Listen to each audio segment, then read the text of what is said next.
Olá, boa noite. Estão me ouvindo bem?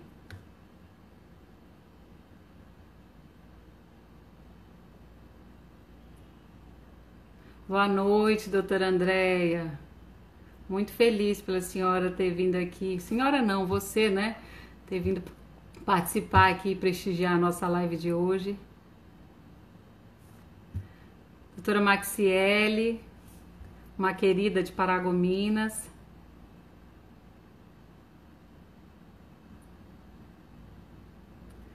Vamos esperar, eu vou esperar mais um minutinho para a gente começar. Eu acho que o doutor Pedro ainda não entrou. Doutor Miguel, Andréia da nossa comissão.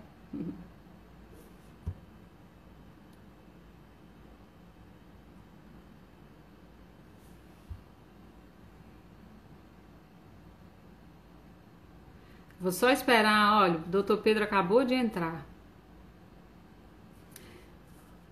Então, boa noite a todos os presentes, né, da nossa live que estão aqui para nos prestigiar. Meu nome é Nairi Rei, sou advogada aqui do estado do Pará e é com muita satisfação que hoje a gente realiza aqui a quarta live da Comissão Nacional das Mulheres Agraristas da UBAL, cujo nosso objetivo principal é disseminar conhecimento na área do direito agrário.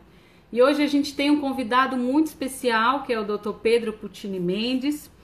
Ele é advogado, consultor jurídico, professor, sócio da PIM Advocacia e Consultoria, e já há algum tempo se dedica a essas questões relacionadas às terras indígenas. Inclusive tem várias publicações relacionadas ao tema. Então, deixa eu adicionar o Dr. Pedro aqui para a gente começar. Dr. Pedro, me chama. Vamos ver.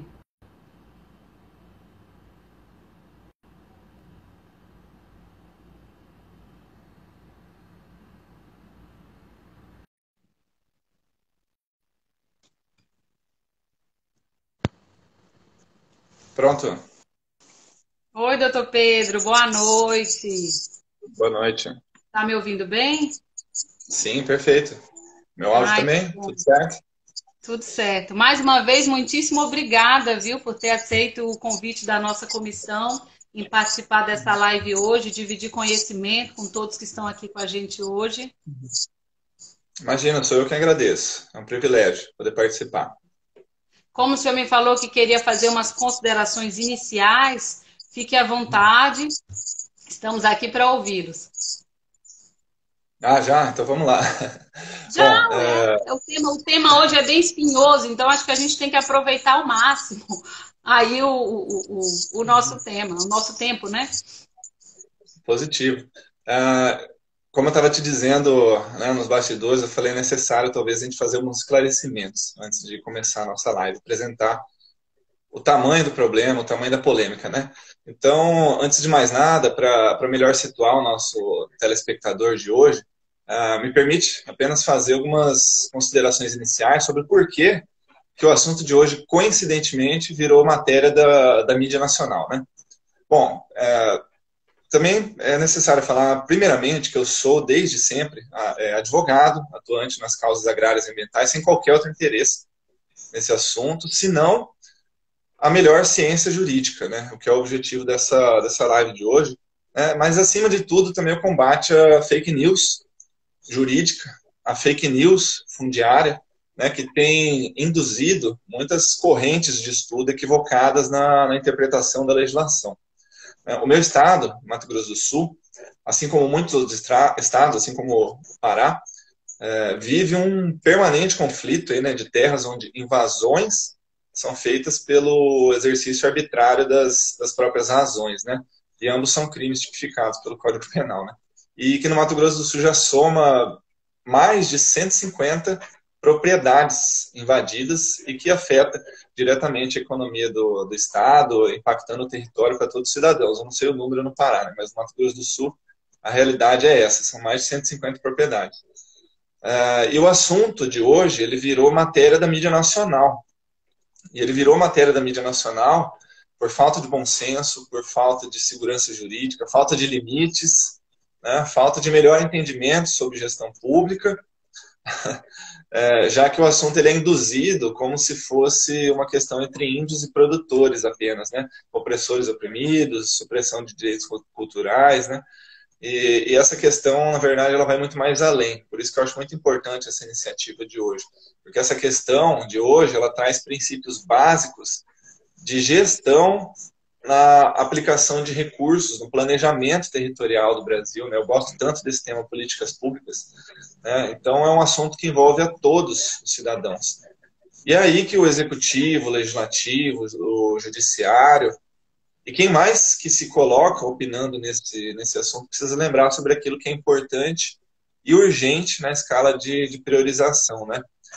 Quando a gente precisa definir o que é urgente, importante para mais de 200 milhões de habitantes, né? E aí surgem conflitos, naturalmente, porque cada grupo tenta impor o que é o seu importante, né, como sendo urgente para o cenário nacional, né?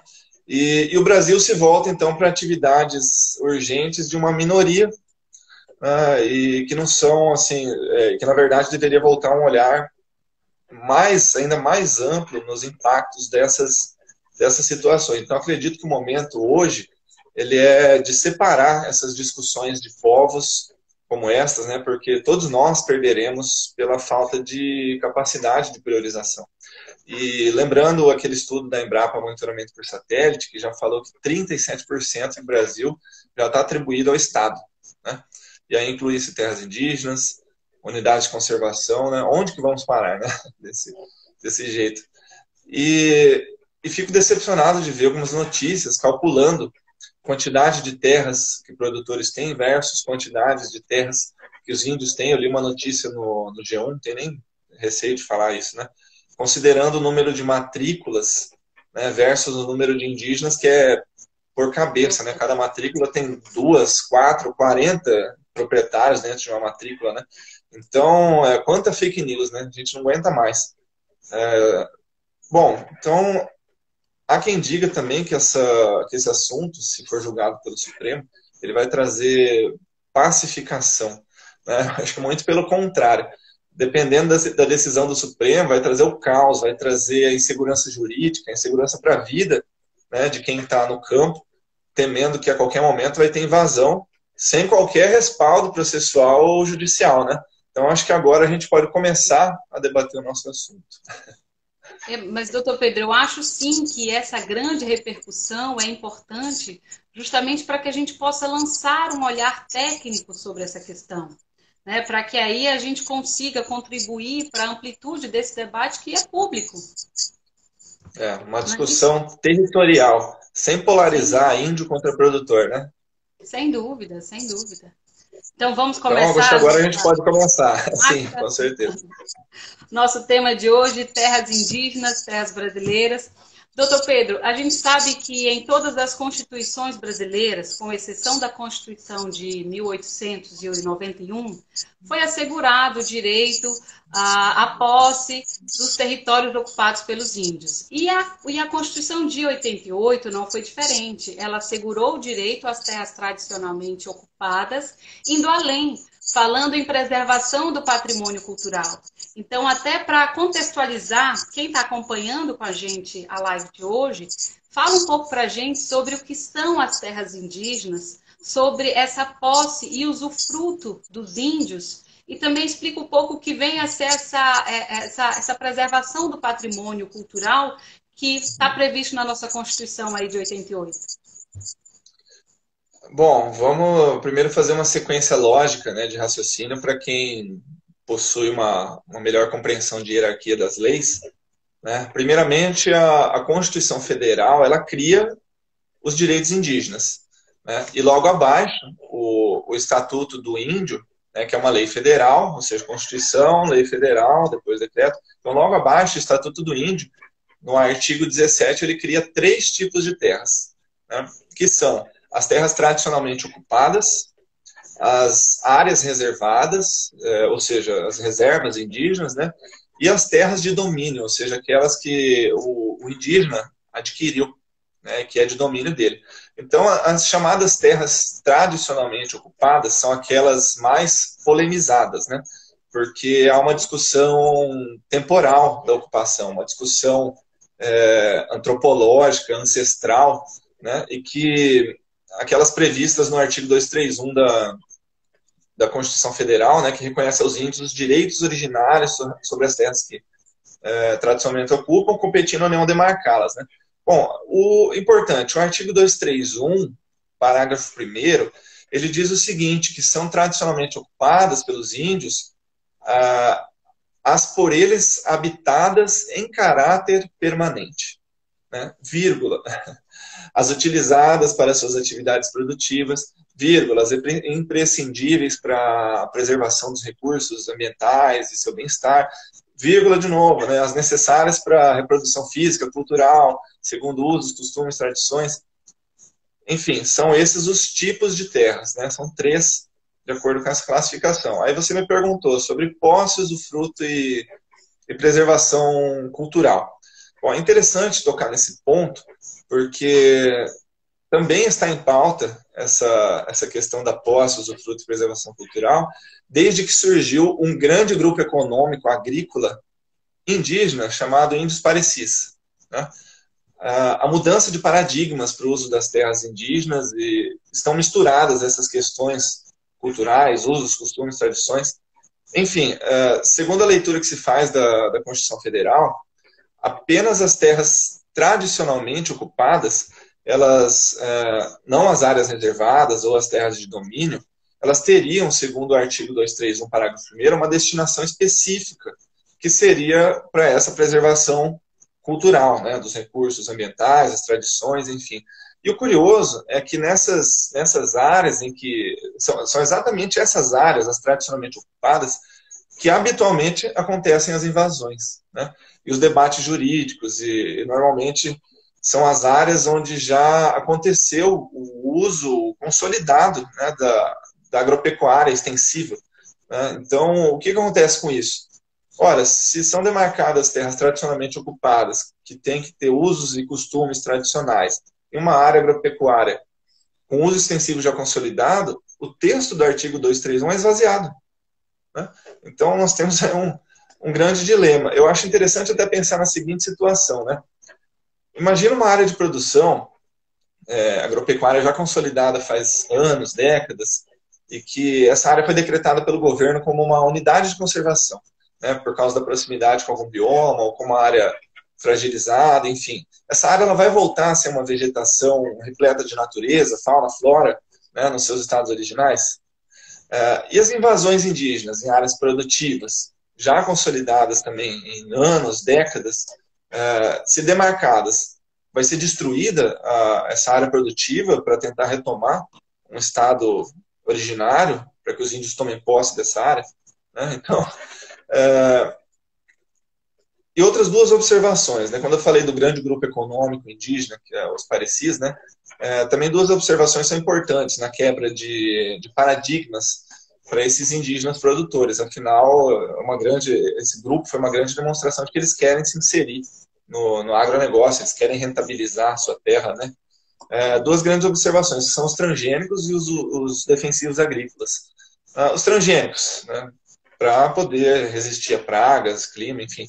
Em terras indígenas, os transgênicos são proibidos, né, segundo a lei federal, acho que é 11.460, e os defensivos não têm uma proibição, mas tem uma recomendação de não uso, né, segundo um decreto federal. Então, delega a competência para os estados. Bom, eu acho que com relação aos tipos de terras, posses, usos, costumes, as observações que eu tenho para fazer seriam essas mesmas. Viu? E você comentou ainda há pouco sobre o processo demarcatório, e até curioso, e no início você ainda falou um pouco sobre as fake news. É curioso que toda vez que a gente ouve falar no termo terras indígenas, principalmente pela mídia, nota-se que não há uma distinção entre terras indígenas regularizadas ou as áreas de pretensão para a criação de uma terra indígena.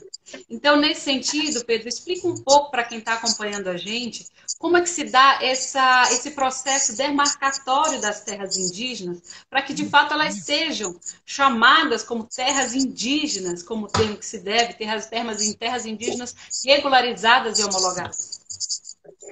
Certo.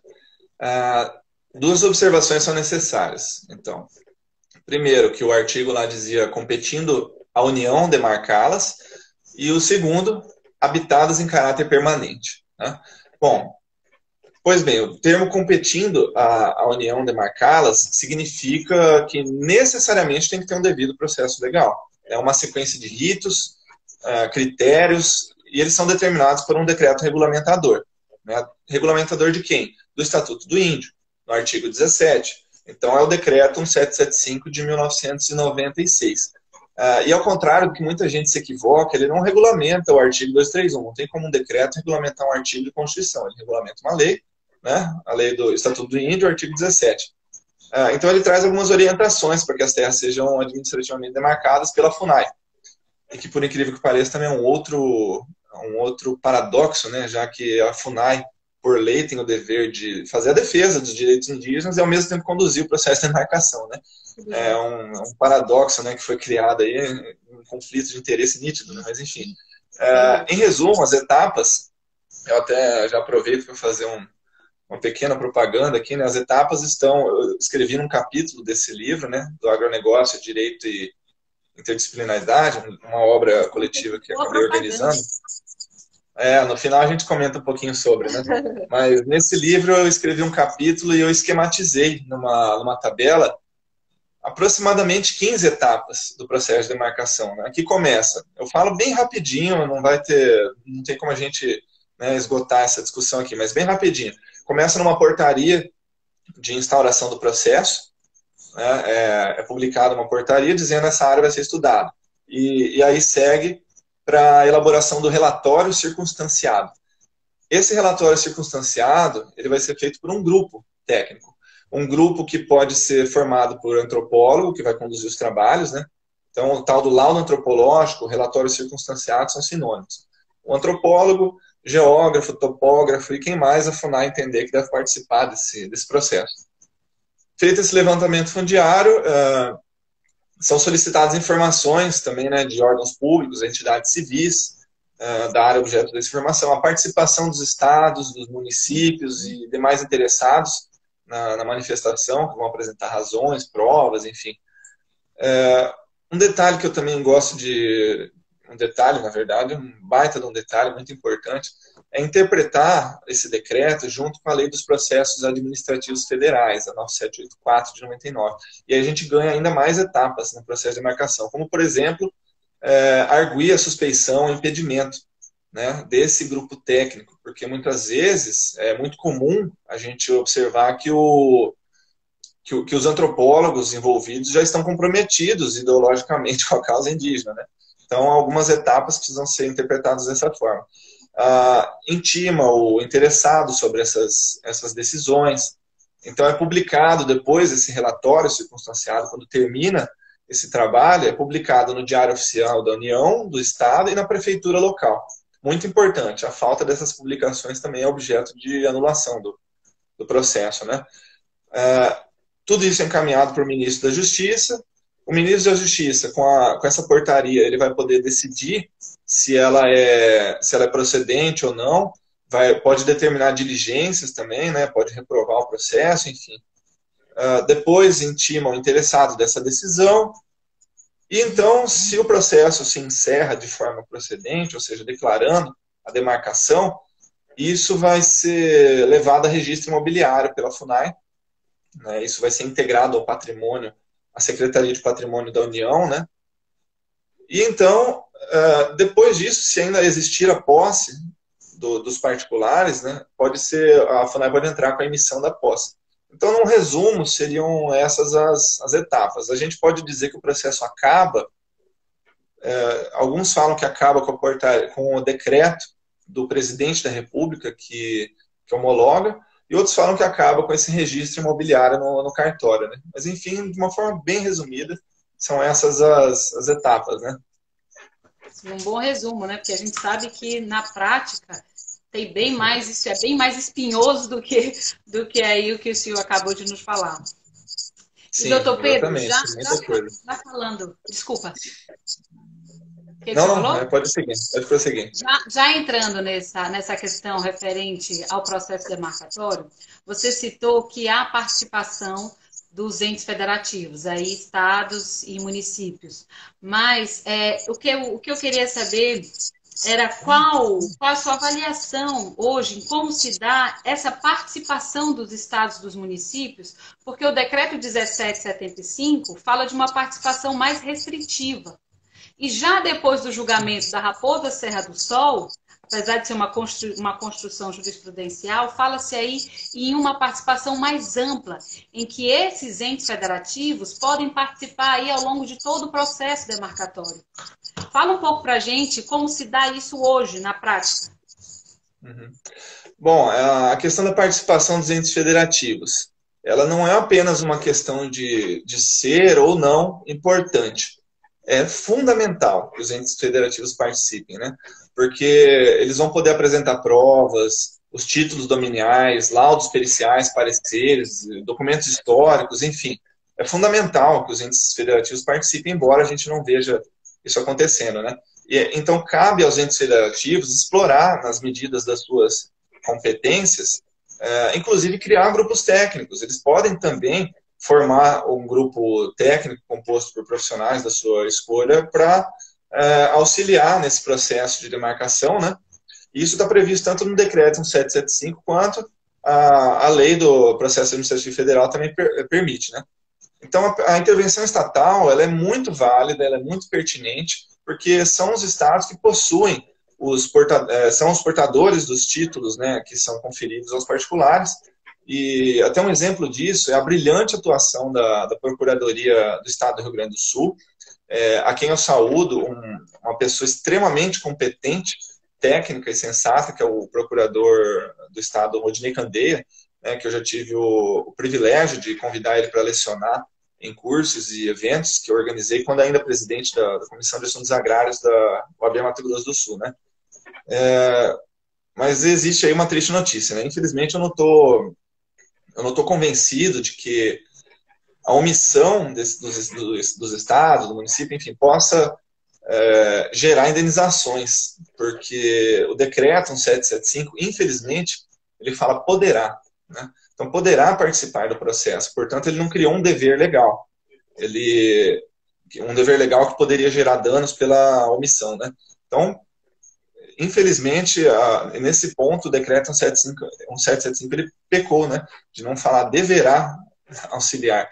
Então, é interessante também pensar, quando eu falei que a lei dos processos administrativos federais, a 9784, se aplica aos processos de demarcação, é interessante pensar que ela traz uma possibilidade que quando houver assuntos de interesse geral, abrir consulta pública para manifestação de terceiros, né, antes de uma decisão final. Uma interessantíssima sugestão para o processo de demarcação em um território. Mas é facultativa a participação, então, infelizmente, são poucos os estados que nós vemos atuando, como o Rio Grande do Sul, que eu citei aqui, né? Muito embora a gente acompanhe alguns que entram judicialmente, né, para poder ser ouvidos, enfim. Há casos, há estados e estados, né? Eu acabei... Diga. Eu acabei saudando a brilhante atuação do Rio Grande do Sul, porque, graças à atuação do Dr. Rodinei Candeia, alguns processos de demarcação foram anulados, né, no Estado. Então, isso demonstra a importância da participação do Estado nesses processos. Sim. Pedro, a maior parte dos litígios que a gente acompanha em relação às terras indígenas se devem às novas reivindicações diárias pelos índios. Então, sem considerar nessas reivindicações aí a existência de situações fáticas e jurídicas já constituídas. Então, não raro a gente vê as hipóteses de sobreposições de pretensões indígenas em áreas de assentamentos rurais já criados pelo INCRA, já titulados, sobreposições em áreas de unidade de conservação, sem contar nas sobreposições em áreas de propriedade e apossamentos privados, já consolidados bem anteriormente do que as reivindicações indígenas. Então, nesse sentido, a gente sabe que mudou recentemente o entendimento da FUNAI acerca dessas sobreposições de área. Então, explica para a gente como que se deu, como que está tá adotando hoje esse entendimento da FUNAI e a repercussão que esse novo entendimento tem na questão da gestão dos cadastros públicos, como o CAR e o CIGEF. Bom, vamos começar pelo CAR.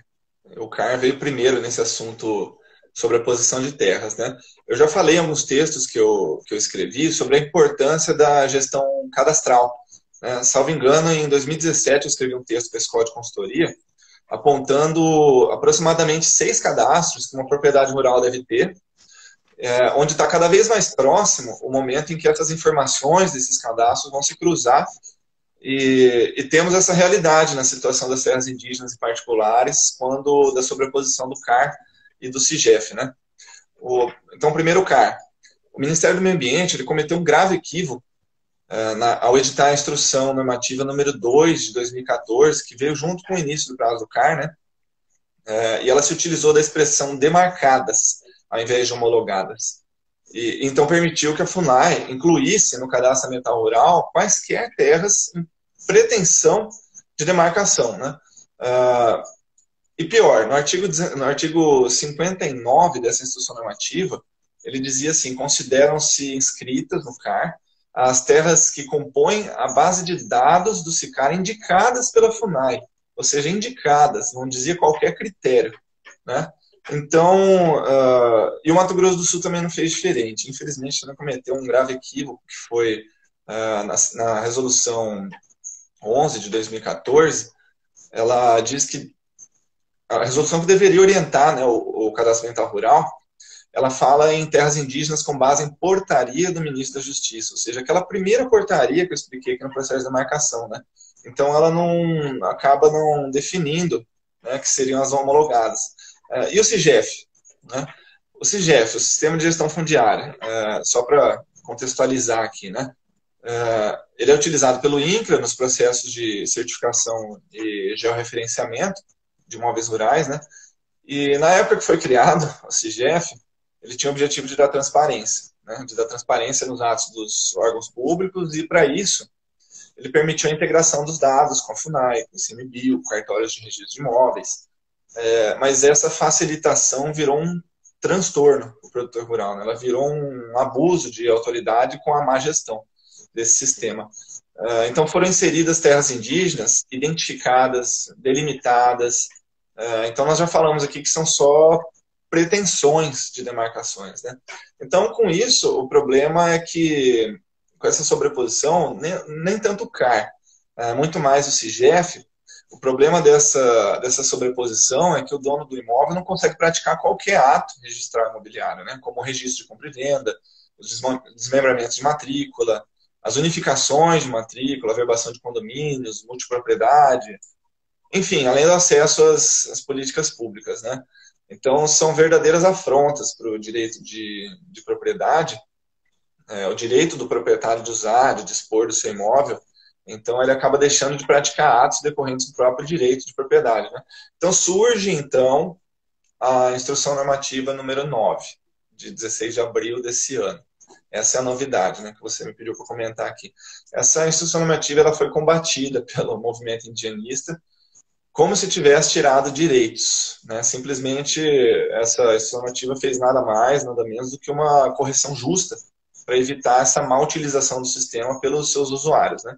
E alterou a emissão de um documento que se chama Declaração de Reconhecimento de Limites, que serve para fornecer a certificação de que os limites do imóvel respeitam as terras indígenas homologadas. Então, finalmente, terras indígenas homologadas, ou seja, aquela que o presidente da República já emitiu o respectivo decreto. Então, que direitos que foram tirados, né?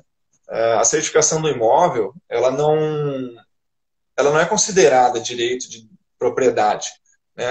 A certificação de um imóvel ela serve para definir os limites da propriedade. O proprietário é aquele que está registrado na matrícula. Então, por isso, essa novidade ela é vista de uma forma bastante otimista.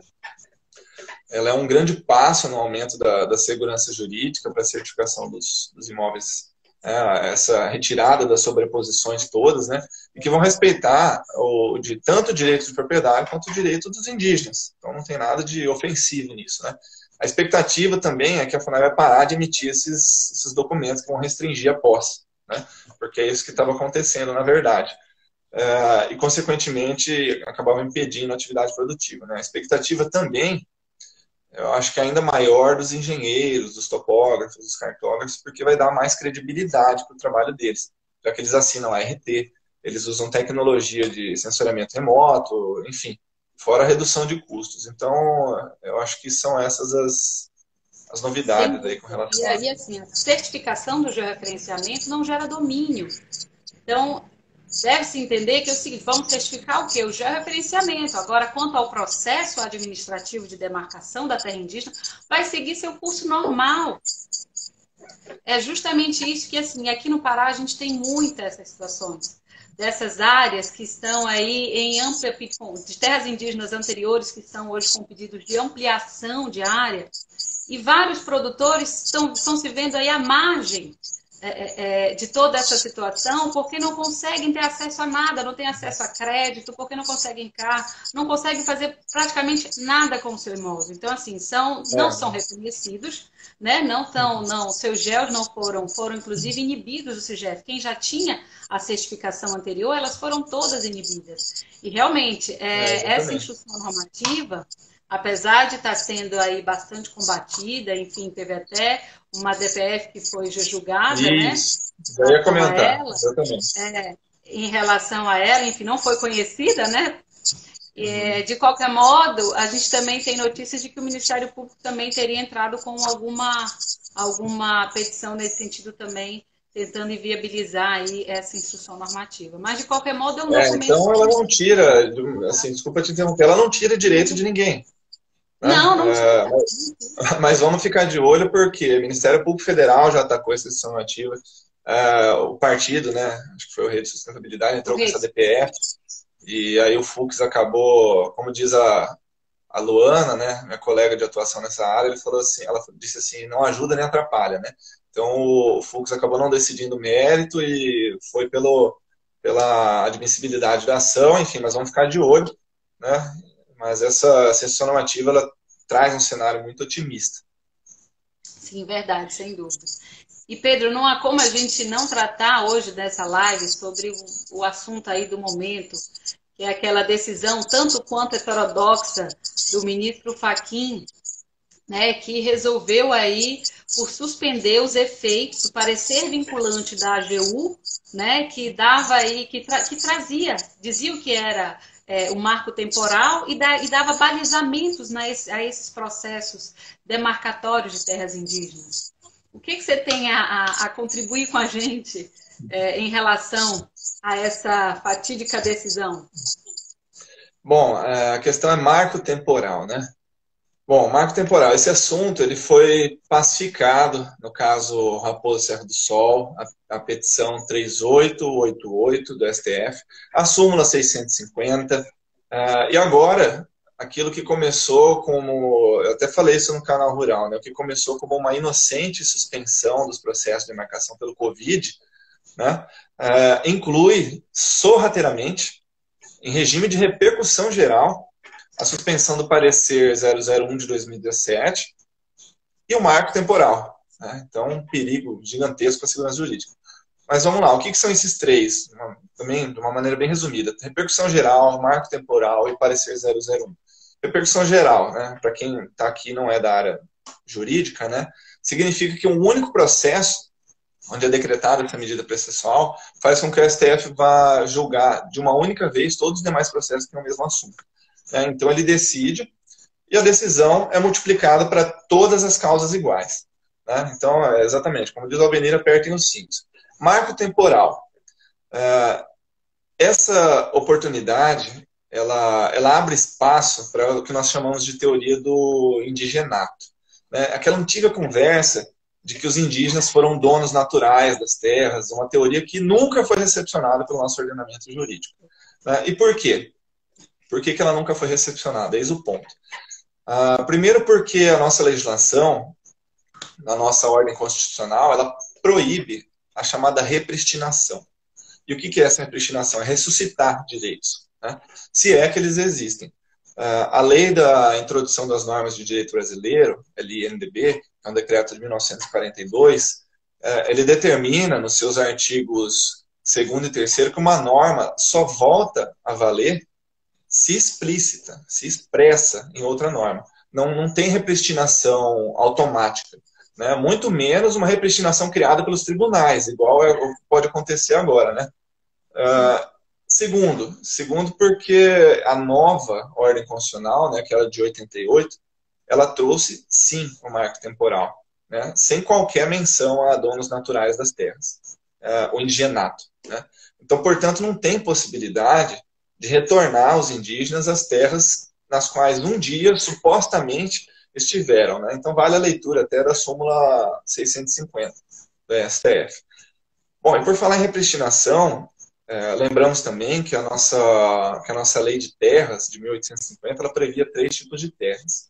As particulares, as que seriam legitimadas, e as devolutas. Estas últimas seriam destinadas para a colonização indígena, né? Então, o marco temporal, ele é a determinação expressa da Constituição Federal de trazer a paz social, de trazer a solução para as terras indígenas, colocando uma data, que é da promulgação da Constituição Federal, evitando a possibilidade de uma demarcação infinita, atemporal, né, de terras tradicionalmente ocupadas. E não sou eu que estou dizendo isso, não é uma corrente doutrinária, Pedro Coutinho, não é uma fala minha, né, uma corrente que eu estou criando aqui. Eu cito vários doutrinadores, né, que trazem nesse sentido. Vamos lá, né? Vamos explicar direitinho. Benedito Ferreira Marques. Olha, o Eduardo está pedindo que a gente explique direitinho mesmo. A gente explica, está aqui marcado, Benedito Ferreira Marques. Ele diz: o texto constitucional também se preocupou em explicar o significado da alocução terras tradicionalmente ocupadas pelos índios, dizendo serem aquelas habitadas em caráter permanente. Então, Arnaldo Rizardo, né? Eu acho que eu vi aí no fundo também. Arnaldo Rizardo diz: define-se que a ocupação deve existir quando do advento da Carta de 1988, com base em decisão do STF, ao mesmo tempo em que se explica o caráter que deve ter a posse. E uma obra também bastante relevante do desembargador Luiz Stefanini, que se chama Código Indígena de Direito Brasileiro, que ele fala que as demarcações a que se refere esse artigo são aquelas áreas com atual e efetiva ocupação, posse, já identificadas em sua realidade fática no contexto fundiário, mas que dependiam tão somente da conclusão demarcatória pela União. Então, este é o marco temporal, né? Bom, e o parecer? Então, eu já falei da repercussão geral do marco temporal. Se alguém ainda tinha dúvida do marco temporal, né? E o parecer 001 de 2017? O parecer é uma das atribuições da Advocacia Geral da União, né? Ele faz cumprir as decisões do STF. E emitir pareceres com esse objetivo, no caso, o parecer 001 de 2017, ele determinou a administração pública, a FUNAI, enfim, cumprir as diretrizes estabelecidas no caso do Raposo Serra do Sol, né? Ou seja, o marco temporal, a proibição de ampliação de terras indígenas, a proibição de pedágio em terras indígenas, entre outros, né? Então, esse novo julgamento agora, é o STF buscando enfrentar o próprio STF, né? Que já decidiu sobre o tema. Então, não tem sentido lógico, não tem honestidade jurídica rediscutir essa matéria e mudar esse entendimento, causar uma instabilidade, né? Impactos. Quer saber quais os impactos disso, né? Eu tive que ler em um grupo, infelizmente, que isso ia trazer pacificação, né? Os impactos disso. Os impactos, como a gente disse no comecinho, naturalmente são na sociedade, né? Pela escolha que se faz, não pela sensibilização da causa indígena, por comparações sem qualquer sentido divulgadas na mídia sobre a quantidade de terras que uns ou outros têm, né? Como se fosse apenas a disputa de produtores, de índios. É um pensamento assim, ignorante. É ignorante por quê? Não se sintam ofendidos. Porque ignora a política pública territorial do Brasil. Né? A gestão dos nossos recursos econômicos, os recursos de abastecimento dependem disso. Né? Então, há uma interligação da atividade produtiva com vários outros setores. Né? Além do mais, essa mudança de entendimento do STF já havia reduzido a quantidade de invasões em muitos territórios. Né? Então, isso volta a trazer o caos, a insegurança jurídica, mostra que índios e brancos não precisam obedecer ritos, processos, né? E descumpre a função do direito, que é exatamente não promover conflitos, né? Resolver os conflitos. Então, essa mudança de entendimento ela vai aumentar a possibilidade de invasões sem qualquer processo, sem qualquer ordem judicial. E esse empoderamento vai dar para o invasor a ideia de que tomar posse de uma área e depois movimentar o processo está correto. Né? Então, é lamentável isso. O sistema jurídico ser violado dessa forma. Né? A vida das pessoas colocadas em risco. Tem vídeos, tem vários arquivos aqui que mostram essas situações quando ocorre uma invasão. Né? E, enfim, é a legitimação da ilegalidade, né? Se a gente pode falar isso. Né? Deixa eu só falar mais um pouquinho. Essas notícias, elas trazem a omissão dos verdadeiros impactos, né, desses posicionamentos. Eu vou lembrar aqui, por isso que eu até falo, terras indígenas, terras brasileiras. Eu vou lembrar aqui o caso de Paranhos, de Guaíra, que são cidades que já perderam mais de 30% do seu território, né? O estado de Mato Grosso do Sul, coincidentemente, as áreas produtivas do Mato Grosso do Sul são as mais invadidas, isso já está impactando. Eu tenho aqui artigo de pesquisadores, né? Tem um especial que eu separei aqui, que mostra que isso já está impactando 60% do valor bruto de produção do estado. Né? Então, é uma questão entre índios e produtores? Não é. É uma questão de território, é uma questão de indicadores. E, bom, para finalizar, né? Para quem, infelizmente, já teve a possibilidade de ver a realidade dessas terras indígenas, como eu já fui, né, vai poder ver a miséria nessas áreas onde a preocupação era demarcar e não estruturar, né, essas áreas. Essa é a realidade. Então, seria isso. Eu confesso que em relação a essa decisão, eu achei uma construção, gente, forçada, ainda mais levando em consideração aí como justificativa também o Covid, porque já aproveitando para falar um pouco, eu acho que a gente tem um tempinho ali, Pedro, para adentrar um pouco sobre a pergunta da doutora Andréa Ribeiro, ela pediu para que a gente falasse um pouco das reintegrações de posse, e foi justamente aqui nessa mesma decisão em que ele também suspendeu as reintegrações de posse, levando em consideração aí a pandemia do Covid, ou até, obviamente, o julgamento aí do recurso extraordinário, que aí tem repercussão geral reconhecida. Fala um pouco para a gente aí dessa questão envolvendo essas reintegrações de posse. Tem um comentário bem interessante para fazer. O Covid virou fundamento jurídico, né? Como a gente viu, para suspender o processo. Mas isso já não é novidade, a suspensão das reintegrações de posse. Me lembro aqui sobre o caso, uma situação que eu critico bastante, que são as suspensão de liminar. É uma lei que se abrevia chamando ela de SLAT, suspensão de liminar e antecipação de tela, enfim. É uma lei específica que ela trata quando há ameaça à ordem pública, enfim, são direitos ameaçados, mas que não pertencem ao particular, que pertencem à ordem pública.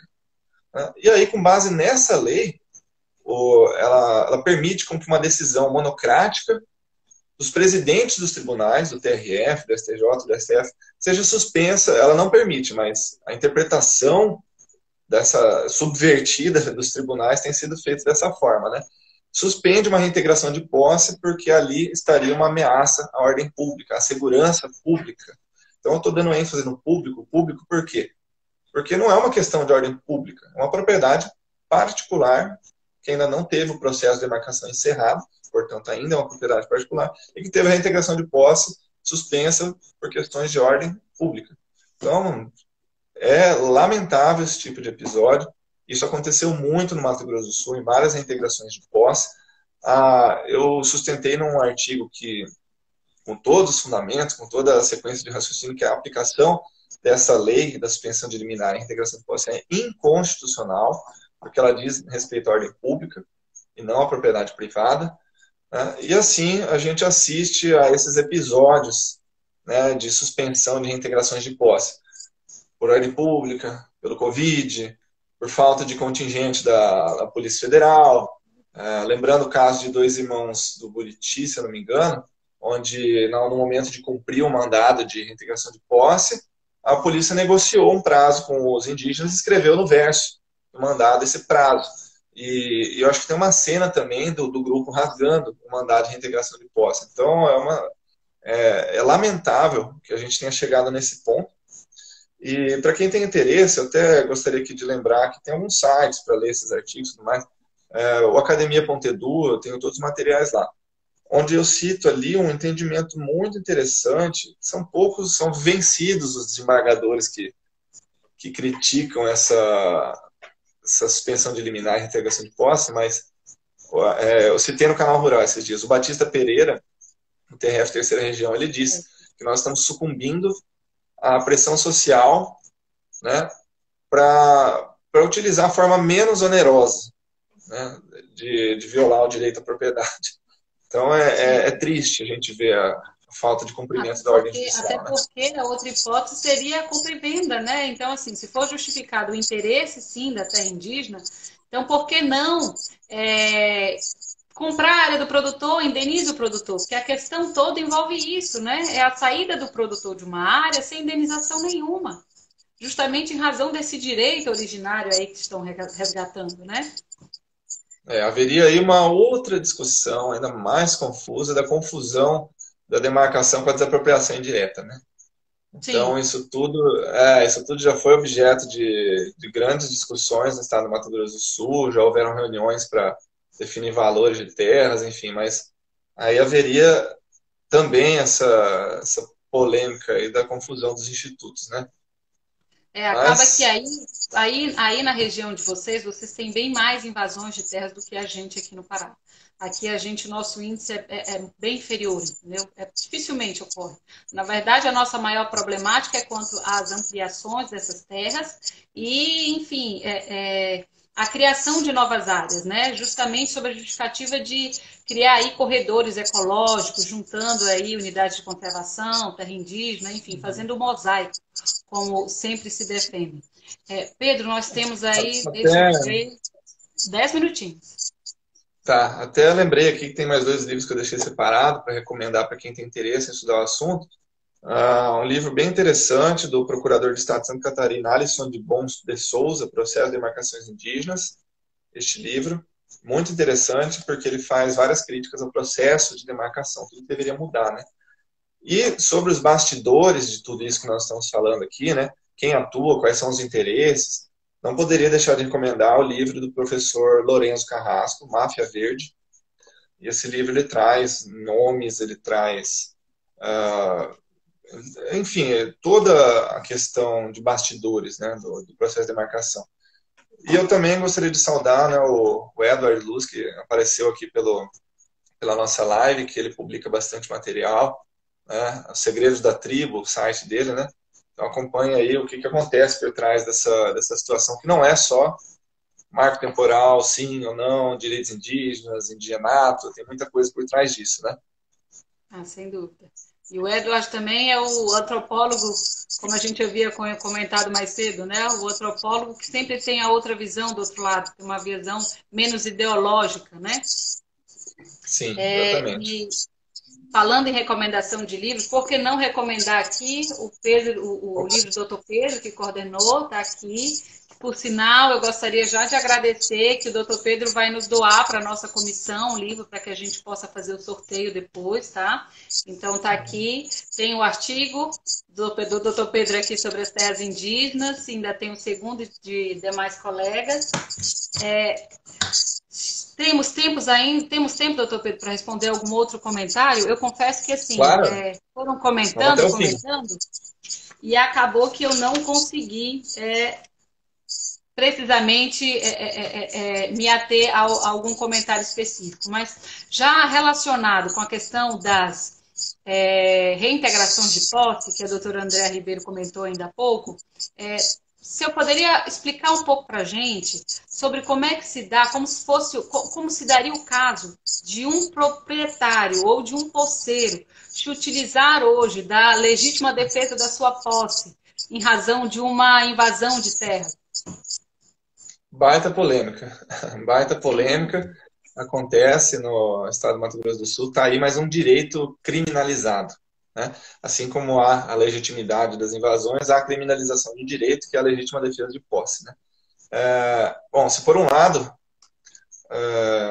nós estamos, né, como eu falei, legitimando as invasões, por outro lado, está criminalizando esse direito. Ele é um direito legítimo, previsto pelo Código Civil, no artigo 1210, e que ele fala que o possuidor que tiver turbação, esbulho na sua posse, ele vai poder restituir-se por sua própria força, né? Tá lá no Código Civil, contanto que o faça logo os atos de defesa, de esforço, que não podem ir além do indispensável para a manutenção e restituição da posse. E aí eu te pergunto, né, o que acontece quando 3, 4 integrantes de uma família, residentes numa área rural, encontram 300 pessoas arrebentando cerca, porteira, matando animais, e precisa defender sua posse? Quais seriam esses atos de defesa indispensáveis à manutenção da posse? Né? Aí eu deixo para os criminalistas, né? Mas esse tema ele já foi discutido no Mato Grosso do Sul, se bem me lembro, no habeas corpus, de relatoria do ministro Marco Aurélio. Tem um colega nosso que atua nessa defesa. E foi um caso de junho de 2016, onde 300 indígenas, foi esse número mesmo, mais ou menos 300 indígenas, pautados aí na publicação de um relatório antropológico, eles que indicavam uma área de 55 mil hectares, né, nos municípios de Amambai, Carapola, Laguna Carapã, que teriam pertencido às comunidades indígenas entre lá 1864, 1870, antes da Guerra do Paraguai, né? Eles teriam invadido, e isso acabou levando à morte de uma pessoa, mais outras feridas, e um pouco pior ainda, né, houve agressão de policiais, houve viaturas queimadas, armas de fogo furtadas, enfim. E nesse caso, os proprietários rurais eles foram incriminados pela defesa da sua propriedade. Né? Eles tiveram a prisão decretada sob um argumento bastante estranho, né, que houve a desproporção na reação quando tentaram reocupar a sua propriedade. E ainda o argumento é o pior, né? Que haveria um risco de reiteração de conduta, por isso deveria manter preso. Que conduta? De defender a posse, né? Então, triste, lamentável e um direito legítimo, infelizmente, criminalizado, que é a legítima defesa da posse. Então, essa é a polêmica. Bem, doutor Pedro, acho que já está chegando aqui ao finalzinho da nossa live. Desde já eu gostaria de agradecer bastante aqui a sua presença na nossa live, prestigiar a nossa comissão participando aqui com a gente hoje. E, de fato, a sua fala hoje agregou muito conhecimento, principalmente para desmistificar muito do que a gente tem hoje sobre as terras indígenas. Então, eu só tenho a agradecer a sua participação, enfim, eu que já o acompanho em rede social, já tinha acesso ao seu material, enfim, e é uma honra dividir esse espaço aqui com você, que é uma pessoa que eu admiro bastante. Muito obrigada, só tenho a agradecer. Imagina, a recíproca é absolutamente verdadeira pelo trabalho que vocês estão realizando, pelo convite. Fico muito feliz e me sinto lisonjeado de ter sido escolhido, né, para participar dessa sequência de lives. E se você disse que contribuiu, então missão cumprida. Era esse o objetivo. Era contribuir com a melhor ciência jurídica, combater o fake news. E essa é a ideia, porque tem fake news em todas as áreas, inclusive na jurídica, né? Então, muito obrigado. Eu que agradeço. A gratidão é minha também, viu? Tá, joia. Obrigada, doutor Pedro. E olha, eu vou deixar um recadinho que a nossa live vai ficar salva na página da nossa comissão. Enfim, se alguém quiser depois ter acesso a ela, é só passar lá e conferir. Certo? Então, boa noite, doutor Pedro, boa noite a todas as pessoas que nos prestigiaram nessa live hoje. E muito obrigada por mais esse evento que a gente está fazendo aqui ainda nessa plataforma Instagram. Obrigada. Até breve, saudações. Até breve.